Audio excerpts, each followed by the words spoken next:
welcome back. We got our good buddy Dan Wos joining us today. He's the author of Good Gun, Bad Guy.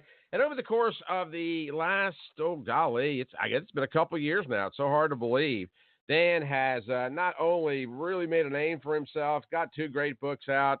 Of course, we've got Good Gun, Bad Guy, Good Gun, Bad Guy #2. But he's getting himself an awful lot of good press throughout the country. We've had him, seen him on Hannity, as well as a lot of local stuff as well. And ran across one over the course of the weekend. So I just want to give you a little bit of taste for those of you that are brand new to the Dan Wos experience. And y'all check this out. In the aftermath of the California shooting, Governor Cuomo is vowing additional gun legislation here in New York. And a brand new Democratic majority in the state Senate, it appears the governor's proposals will likely meet minimal, if any, resistance. Dan Levy continues our team coverage live at the Capitol. Dan. Jim, good evening. It was a matter of hours after that California shooting tragedy when Governor Cuomo grabbed his cell phone and tweeted out the message that thoughts and prayers will not stop another shooting, but action can. The legislative action New Yorkers can expect regarding new gun control measures includes laws intended to keep guns out of the hands of domestic abusers or others who pose a serious risk. In addition, there's a bill to ensure comprehensive background checks, and there's a prohibition on bump stocks. I'm not surprised that an anti-gun politician would want you to be unarmed and helpless. Local author Dan Wos has written 2 books that lay out what he calls anti-gunner agenda that's targeted at gun owners. What they're trying to do is make good people vulnerable to these flimsy laws that violate due process and violate the Second Amendment. And we won't. He is an absolute media star, a media darling, the author of Good Gun, Bad Guy, and Good Gun, Bad Guy #2. Good morning, my brother. How are you, Dan? Hey, Michael, thanks so much for having me on your new show, and congratulations are in order. We're very happy for you, very proud of you, and just great to see you moving forward, and as successful as you are. Really happy for Dan, you. I appreciate that. Well, you're welcome.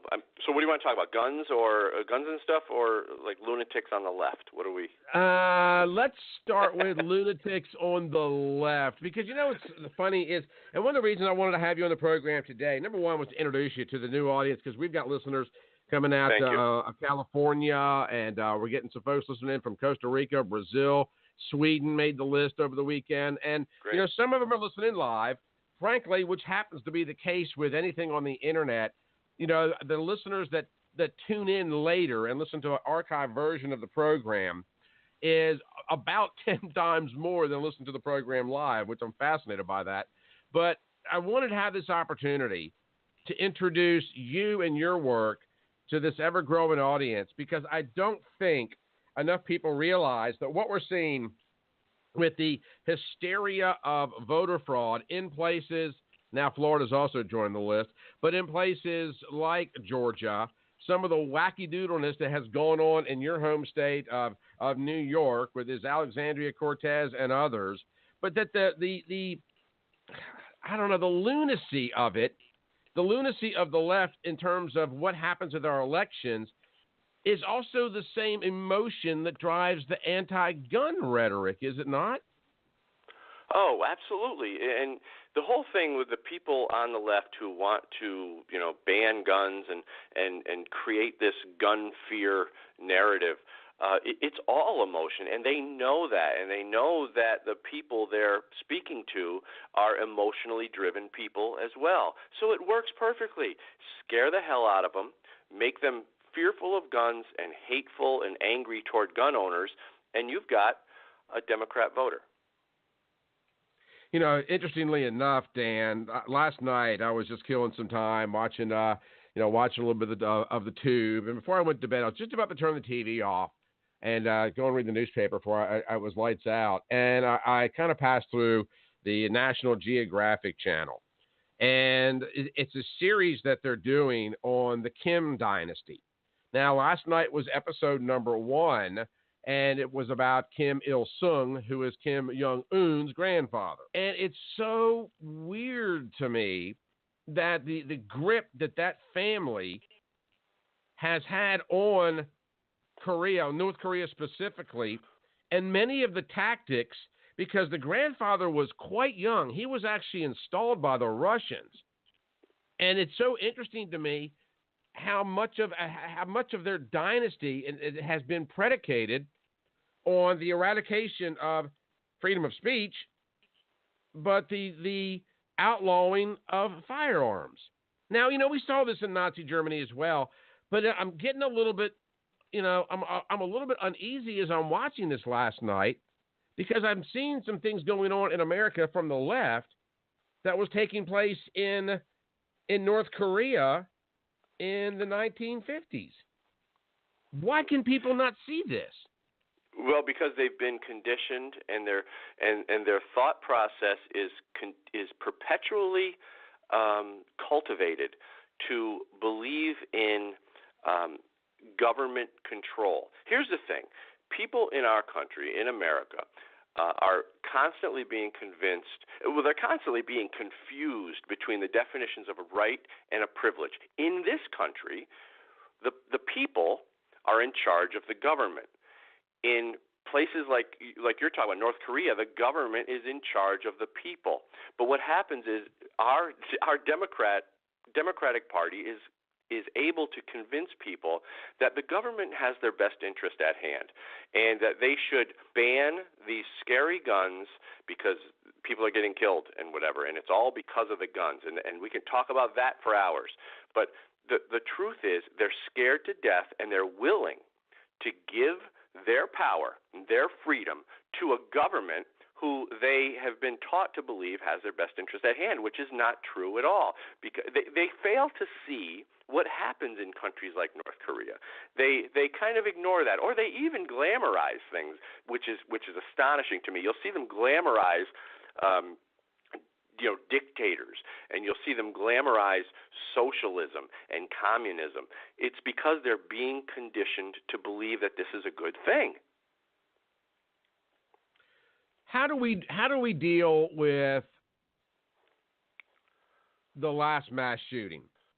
We know that he was trained military. It seemed to be quite purposeful, and I'm just curious as to the narrative as it begins to enter there, if that makes any sense. And what I mean by this is, we've had several shootings in recent months. Some, obviously, bigger than others. And it raises the specter of, does something need to be done? And I'm very reluctant to even go there. But I want to know how you diffuse that argument. Well, okay, no, it's fine to go there. On the local level, let's just take the surface level of that Southern California, the borderline killing. Let's just take it at the surface level and look at what happened at the surface level, or at the local level. There was one cop who went in. Now I know he called on two other cops, but he went in initially alone. That's the first mistake. Why do you think we don't have two cops in a cop car anymore? Why do you think one cop it has to go into these situations alone? It probably has a lot to do with budgets, and it probably has a lot to do with money and politics. Okay, so let's get that out of the way. If there were two cops, that probably wouldn't have happened. They would have taken the guy out quicker. The next problem, which is probably I should have started with this one. The first initial point of contact would have been that security guard, who was, by the way, unarmed. Why in the hell do we have security guards that are unarmed? And I'll tell you why. This is Southern California. This is a very liberal part of the state, and they probably think that they can have a security guard, an effective security guard, who's unarmed. That's the first problem. It's a ridiculous notion to think that an unarmed security guard can do anything. So on the surface level, take those two problems, arm the security guard, and send two cops in at a time. The problem would have been solved. But we're talking about a deeper issue. We're talking about human violence And what's happening is people on the left are focused on guns. They're not focused on the real cause of human violence. So you brought up the ex-military. Well, what was the cause of his violence? And that's something that we need to look at. Okay, let's look at PTSD. Let's look at the mental health things. Let's look at those issues. Well, on top of that, this guy was even on the radar of local law enforcement. So, I mean, you are correct in the assertion that it seems to be a local level failing. Absolutely. It always is, because they fail. The anti-gunners, the gun grabbers, they fail to get down to the core of the real problem. Look, here's what I say all the time, and the anti-gunners go cross-eyed. There's no such thing as gun violence. And if we could at least agree on two very simple concepts, that number one, it takes a human being to pull the trigger, and number two, we all want to save lives. I mean, the correct answer is yes and yes to both those things. I mean, it's undeniable. But what happens is, because it takes a human being to pull the trigger, because we want to save lives, you would think that the left would agree that we should be talking about what causes human violence, because there's no such thing as gun violence. But what I've learned is that they always bring the conversation back around to the gun, because they don't want to save lives as much as they want to ban guns. You know, it's interesting, and I'm kind of embarrassed to admit this, Dan, but about a month ago, I had some spare time one afternoon, and I decided to stop by my local gun range and just, pop off a quick box and just kind of hone my skills a little bit. And I'm not kidding you. My primary weapon is a Ruger 9, just because it's easy to conceal. And I take it into this particular shooting range. I got to blow the dust off of it. I mean, the inside of the barrel was literally just dusty. And I've been carrying a gun for the better part of 10 years. So this notion that gun owners are doing this running around wild, wild west narrative constantly is so unbelievably inaccurate. I think the majority of people, the overwhelming majority of people that carry are like me. It's something that they have. It's a tool that they have at their disposal. A form of insurance, if you will, that it's not as though, we're sleeping, like the old song Basketball Jones. I'm not laying there having some incestuous affair with a damn handgun. Right. But people out there, but that's the narrative they sell. Yeah, and they believe it too. That's the scary part. It's not so scary that a gun owner could be running around, doing bad things with guns. I mean, although that's very scary, but that they believe that it's happening is a much scarier thought to me, because that tells you that they're completely brainwashed. They're completely out of the loop, and they've been given a narrative, and they believe the narrative because they've been taught to. You got to understand this about the left, anti-gunners specifically on the left, because not all Democrats are anti-gun. I want to make that point clear. But the one thing that they're conditioned on a daily basis to do is look at guns through a lens of fear. Anytime the topic of guns comes up, they're taught to believe that it's a scary thing. The difference with anti-gunners and pro-gunners or gun owners is that gun owners, like you and me, we understand that we don't have guns because we want to run around and create havoc. We have guns for a sense of responsibility, with a sense of responsibility that we, and it's not even a fear thing. People say, oh, well, what are you so afraid of? Well, we're not afraid of anything. Gun ownership comes with a sense of responsibility that we want to save people's lives. We want to protect people. And that's the piece that they will never, ever on the left understand, because they've been conditioned so well to see guns through a lens of fear. Well, it is. It's unbelievably frustrating. And something else that kind of troubles me, taking a look at, for example, the synagogue situation, and then the country and western bar as well. When these events unfold, the rhetoric coming from the left is amazingly predictable. Yeah. And they're always bringing up things like, we got to have a conversation, but they never talk. The conversation always, defaults to confiscation. Yeah, they don't want to have a conversation. They want to create whatever propaganda and rhetoric that they can to implement more gun restrictions because they don't want people having guns. They're scared to death of guns. They hate gun owners. So they don't want anyone to have them because it doesn't mean – because they don't – a lot of the anti-gunners say, well, I've never needed a gun. I've never – and you know what the truth is? Most people will go their entire life without ever needing to use a gun to defend themselves. And the anti-gunners will say, well, see, at the end of their life, see, I never needed a gun. Therefore, nobody needs a gun to protect themselves or their family. This is all a bunch of nonsense. So they don't want you to have them because they're scared of them. But the truth is, those same people will wear their seatbelt when they get into the car. And most people will go their entire life without ever being in a serious car accident. But they are so conditioned to fear guns and hate you, Michael Hart, the gun owner, that they will do anything they can, create whatever narrative they have to make sure that your guns go away because they don't understand what being a gun owner is. You know what's interesting, Dan, is that you and I came to gun ownership in almost an identical fashion. You feared for the defense, the ability to defend your wife in a situation back in the days when, and I still own a waterproofing business and drainage business here in Birmingham, Alabama called Alabama Water Management. But, back in the day, before I even got into radio, I did that full time. And I'm certified in structural stuff and diagnosing the structural integrity of buildings.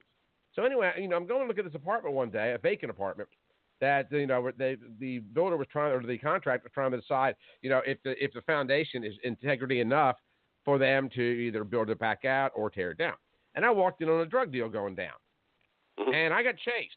And I told you how unbelievably I've shared this at gun rallies, Bama Carry for one, where I shared the story of how unbelievably, I'll just say, naked I felt because I was getting chased. I had no way to. I'm in a truck, Dan, and I got people running down an alleyway coming at me, and I'm thinking, I am not going to see my kids tonight. Right. Yeah. And I drove straight to a gun store. It's a feeling you can't explain it. And what's so interesting, how many times in life, the other day after the midterms, my daughter called me. She just turned 21, and she calls me and she says, "Hey, Dad, guess what? Yes, honey, I just voted for the very first time." Now, I didn't even encourage her to vote. My kids listen to me. I've been on the radio for 15 years in various places. They know where I come down politically. They've been to rallies with me. But she called to tell me that she had voted. And then she goes on to say, but I voted straight Democrat. And I'm not going to get upset with her because she's 21. She's got to come to her own decisions. All I can do is counsel her. So basically I come back to her and say, honey, it's okay. I understand you're 21. You're a Democrat. Give it 10 years. You'll change your mind. Yeah, right. And a lot of people come to that conclusion after they get married or they get that very first really deep cut in their paycheck or they buy their very first home or they get, they graduate from college, they go from eating ramen noodles and drinking flat beer to all of a sudden having a $50,000, $60,000, $70,000 a year salary and the tax burden that accompanies it. And all of a sudden that bright-eyed little liberal begins to morph a little bit into somebody more conservative. So there's a process. A lot of people like you, like me, come to the process of gun ownership in somewhat a similar fashion. There is an impetus. I was never anti-gun. You were. I was never anti-gun, but I was not pro-carry either. And it is interesting how when people are confronted with these events in their lives, the events that are often steeped in reality, how quickly their minds can change. And so I guess that's an indication that a lot of these Democrat, liberal, anti-gunners are, in fact, living in a fantasy world. Yeah, they definitely are. And that's why I can tell my story from a perspective that I've been on both sides of the argument, like you pointed out, and my situation was very similar to yours. Well, first of all, just a brief history. I was raised in a pro-gun family, but I went anti-gun because of the people that I was surrounding myself with in my 20s. Kind of like my daughter. Kind of like my daughter did. Right. Well, you know what they say: if you're not a liberal in your 20s, you have no heart. If you're not a conservative in your 40s, you have no brain. But so what happened with me was I went anti-gun because I was surrounded by that. I was in that environment. I was surrounded by people who were anti-gun, and you take on the environment that you are in. I mean, that's just human nature. You know, we are who we surround ourselves with. But what happened was a situation in my life where I couldn't protect my wife. We were coming out of I tell the story just like you tell the story 1,000 times, but you want people to hear it because it's important. My wife and I were coming out of a late night movie in Albany, New York, and we got confronted by this guy. Now I tell the story in detail in the book, Good Gun, Bad Guy. But what ultimately happened was we ended up back at the car, unharmed, and luckily so. I was putting the key in the ignition, and I turned to my wife and I said, "I'm sorry." And she couldn't understand why I was apologizing to her. Well, I was apologizing to her because as a man, as a husband, as a father, my first most important job is to protect my family. And that night, I didn't feel like I would have been able to had things gone south. I told her I'm getting a gun.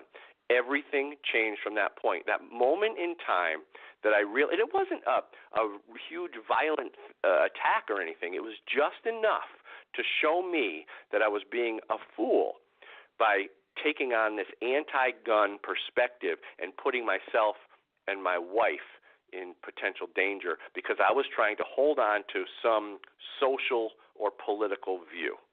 So you not only were being foolish, you were being selfish. I guess I was being selfish, yes, because I wanted to hold on to that narrative, that thought process that I had for a period of time. Because what would it mean about someone if they had to admit that their way of thinking was wrong? We take that as human beings. We take that as a personal, issue, and we don't want to be wrong. I mean, let's face it.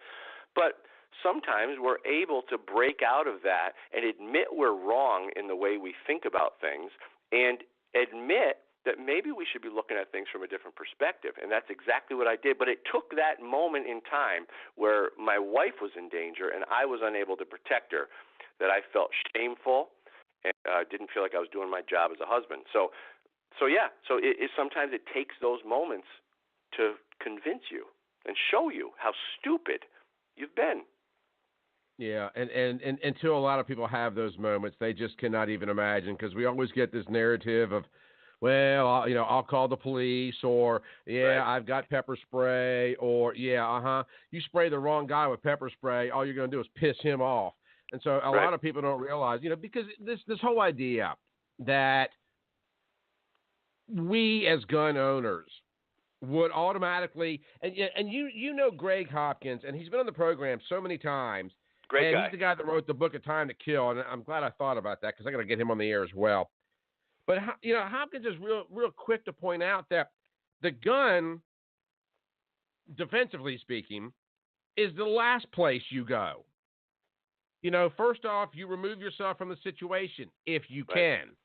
You talk your way out of the situation if you take the course of least resistance. You do not bring that superior force to bear until you have no other option. Exactly. There have been times in the last 3 years where, I had a guy come up to me about 2 or 3 months ago at a gas station, was panhandling me.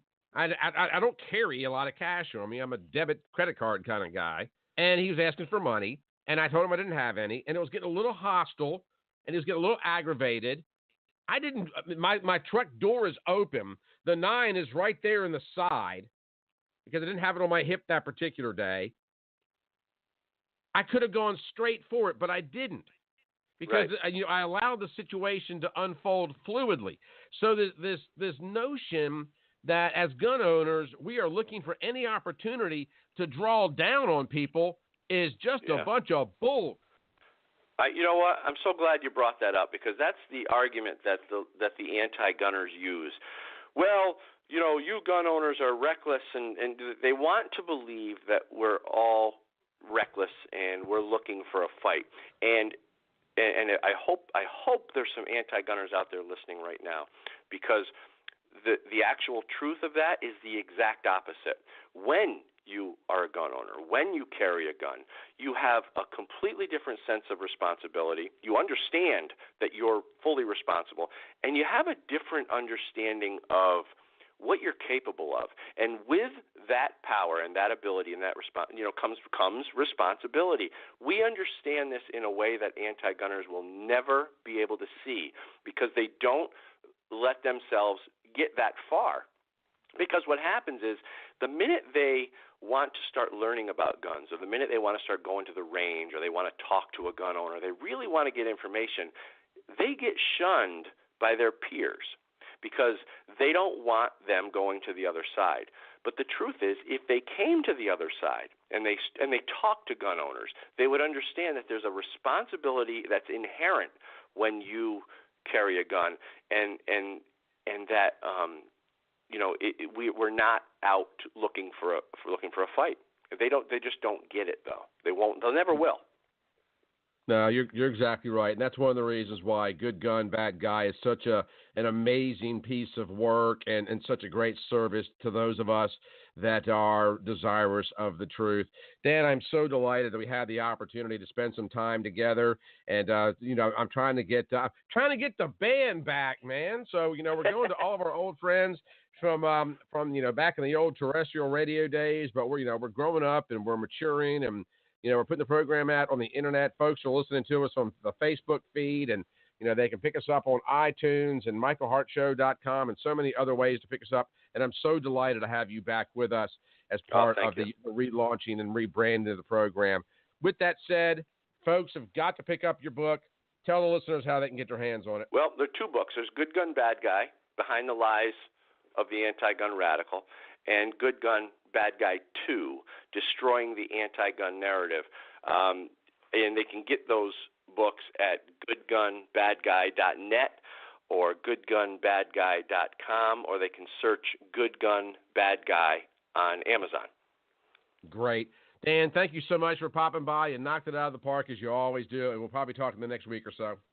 I'm looking forward to it. Thanks, Michael, and congratulations on your new success. Well, I appreciate it so very much. Congratulations for all the things you've done, and thanks for doing them. Thank you. All right, guys, going to take a real quick... Thanks, Dan. Appreciate it so very much. Going to take a real quick break. Come back on the other side. Phones are open at 929-477-3761. You're listening to The Michael Hart Show right here on the Heart of America Talk Radio Network.